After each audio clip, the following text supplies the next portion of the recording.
বন্ধুগণ, চলে এসেছি আবার একটা নতুন ব্লগের সাথে। আজকের ব্লগটা খুব মজাদার হতে চলেছে, কারণ আজকে আমরা গেছিলাম বাজারে। আর সকাল সকাল উঠেই আসলে বর কোথাও একটা যাচ্ছিল। আমি বললাম, কোথায় যাচ্ছ? বললে, বাজারে যাচ্ছি, তুমি যাবে? আমি বললাম, হ্যাঁ চলো তাহলে যাই, ঘুরে আসি। আমাকে কিন্তু গরম গরম কচুরি খাওয়াতে হবে।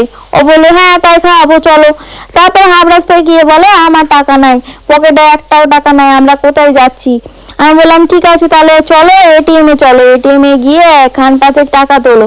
ও বললো, ঠিক আছে তাহলে টাকা তুলি। আবার টাকা তোলার পর মুখখানা দেখেছো, বাংলার 5 হয়ে গেছে, মানে টাকা শেষ হয়েছে না, ওই জন্য। তারপর আর কি টাকা ফাকা তুলে বেরিয়ে পড়লাম বাজারের উদ্দেশ্যে। এই যে এটা হলো 58 গেট ফরেস্ট। তোমরা জিজ্ঞাসা করো না আমরা কোথায় থাকি, উলুবেড়িয়া 58 গেট, গুগল ম্যাপে সার্চ করলেই তোমরা পেয়ে যাবে আমরা কোথায় থাকি। এই যে এটা হলো 58 গেট ব্রিজ, আর ওই যে নদী দেখতে পাচ্ছ, এই যে এখান থেকে শুরু হলো বাজার।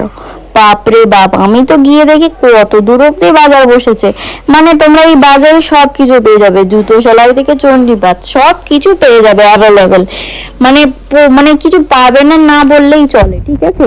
এই যে তারপর দেখতে পাচ্ছ এখানে মাছ, ওইদিকে আবার সবজি। তারপর আমরা স্কুটিটাকে রেখে দিলাম, কারণ এই স্কুটিটাকে নিয়ে যদি বাজার করতে হয়, ওরে বাপরে, এমনিতে তো গরম, আরো গরমের মধ্যে পড়ে যাবো।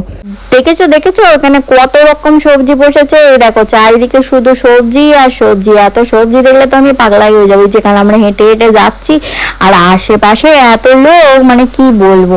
তারপর চলে গেছিলাম আলু দোকানে। আলু দোকানে তো বাবা ভিড় নাই, ওই জন্য আমার পট আলু তুলছে। আর মানে এত আলু কিনছিল, আমি কি বলবো। আমি বলে, সারা সপ্তাহ ধরে কি আমাকে আলুই খাওয়াবে? বলছে, না না, আলুটাকে নিয়ে রাখলাম, কারণ নরম নরম সবজি যদি আলুর ওপরে চাপায়, আলুর নিচে থাকে, তাহলে কিন্তু সবজিগুলো থেতে হয়ে যাবে। তাই এখানে আবার আলু দোকান, পেঁয়াজ দোকান আবার আলাদা আলাদা, মানে বুঝতে পারছো। হ্যাঁ, এক এক জায়গায় আবার আলু পেঁয়াজ একসাথে নিয়ে বসেছে, কিন্তু এখানটায় আবার দেখলাম আলু পেঁয়াজ আলাদা আলাদা বসেছে, মানে ঝগড়াঝাটি কিছু হয়েছে, বুঝলে তো। এই যে তারপর আবার সবজি দোকানে চলে আসছি। মানে সবজি, এত সবজি দেখে মাথা ঘুরে যাচ্ছে, মানে কোনটা ছেড়ে কোনটা নেবো। আমিও যদিও সবজি লাভার না, এবার তবুও চাপে পড়ে খেতে হয় আর কি। ওই যে টমেটো, পটল আর কি কি সব নিয়ে নিল। আর ওই দেখো এখানে শসা, কাঁচা আম, তারপর অনেক কিছু ছিল। এই যে আমার মুখটাও একটু দেখায়, আমার বরকেও দেখায়, দেখতে পাচ্ছ খুব অবস্থা খারাপ সবারই। এই যে আবার এখানে কুঁদরোই নিল, কুঁদরোই।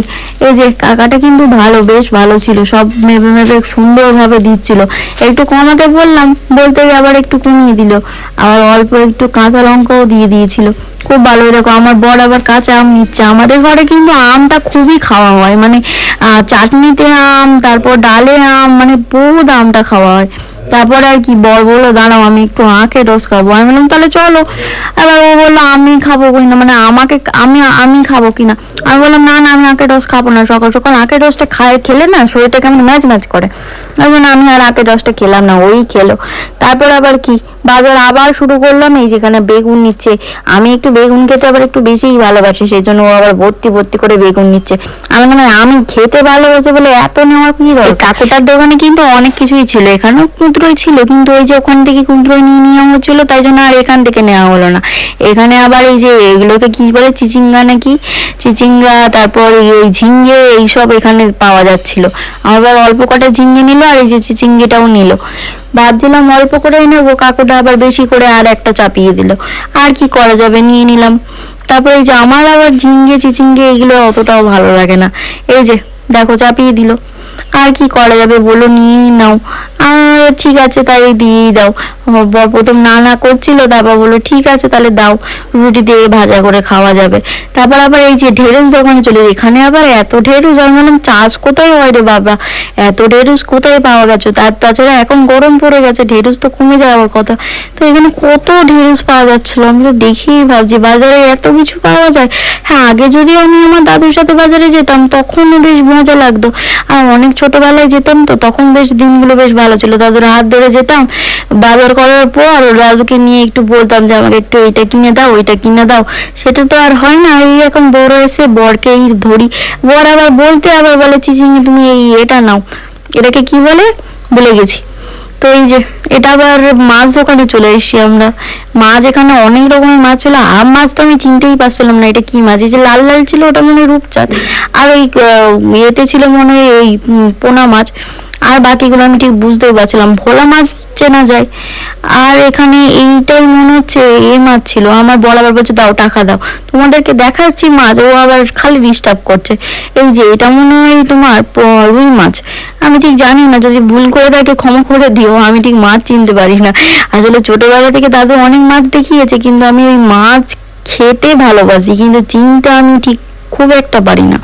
তো এই যেখানে মাছ নিলাম, তারপর বললাম অনেকদিন এই সাদা সাদা মাছগুলো খাওয়া হয় না, এই যে এটাকে শকত মাছ না শঙ্কর মাছ বলে, তো এই মাছগুলো ও আবার বললো তাহলে একটু নিয়ে নি তোমার জন্য, দিয়ে আবার নিলাম। দিয়ে আমরা এবার বাড়ি যাচ্ছি। তারপর বাড়ি যাওয়ার পরে মনে পড়লো, যাওয়ার সময় মনে পড়লো কি গো তুমি তো আমাকে গরম গরম কচুরি খাওয়াবে বললে। বললো হ্যাঁ হ্যাঁ ভুলে গেছি, আমি আবার এখানে কচুরির দোকান খুঁজছি, কোথায় গেল রে, আমাকে তো কচুরি খাওয়াবে বলেছিল, কচুরি খেতেই তো হবে আমাকে, কচুরি খাওয়ার জন্যই তো এলাম। তারপর শেষমেশ কচুরি না খুঁজে পেয়ে লাস্টে পিঠাই পরোটা পেলাম। আবার বরকে বললাম তাহলে তাই নাও, বর বলছে আবার মিষ্টি নেবো নাকি, আমি বললাম না না মিষ্টি নিতে হবে না, মিষ্টি ফিষ্টি খাইলে মোটা হয়ে যাবো, তুমি এক কাজ করো ওই পিঠাই পরোটাটাই নাও, আমরা খাইয়ে দেখো। বরটা আবার লোভ দেয় রে, মানে বুঝতে পারছো যে এবারে পরে খাবে না মিষ্টিটা, পেট তো খারাপ হবেই তার। ও বলছিল ওরও ইচ্ছা করছিল, কিন্তু আমি বললাম না মিষ্টি ফিষ্টি না, এটা হবে না। ও আবার টাকা ফাঁকা দিয়ে দিল, দিয়ে পিঠাই পরোটা নিয়ে আমরা এবার বাড়ি যাব। এই যে আমার হাতে পিঠাই পরোটা চলে এসছে, আমি তো নাচতে নাচতে বাড়ি যাচ্ছি, গিয়ে খাবো। ও মা খেয়ে তারপর শুটিং এ গেছিলাম রোদের মধ্যে, রোদেতে মাথা খান ঘুইরা আমার যে কি অবস্থা হচ্ছিল, মানে কি বলবো। এই যে একে আমি জ্বালাচ্ছিলাম বলে স্ক্রিপ্টটা দেন, আর ও পালিয়ে যাচ্ছে স্ক্রিপ্ট নিয়ে। মানে শুটিং এর সময় না খুব কষ্ট হচ্ছিল এই যে রোদের মধ্যে। তারপর আর কি কোনো রকম শুট টুট করে আমরা শেষ করলাম। আজকের ভিডিওটা এতটুকুই বন্ধুরা, পরের ভিডিওতে আবার তোমাদের সাথে দেখা হচ্ছে। ততক্ষণ আমার এই ফেসবুক পেজটাকে ফলো করে দিও, আর যারা ইউটিউব থেকে দেখছো অবশ্যই কিন্তু চ্যানেলটাকে সাবস্ক্রাইব করে দিও, আর একটা লাইক করতে ভুলো না। দেখা করছি নতুন ভিডিওর সাথে।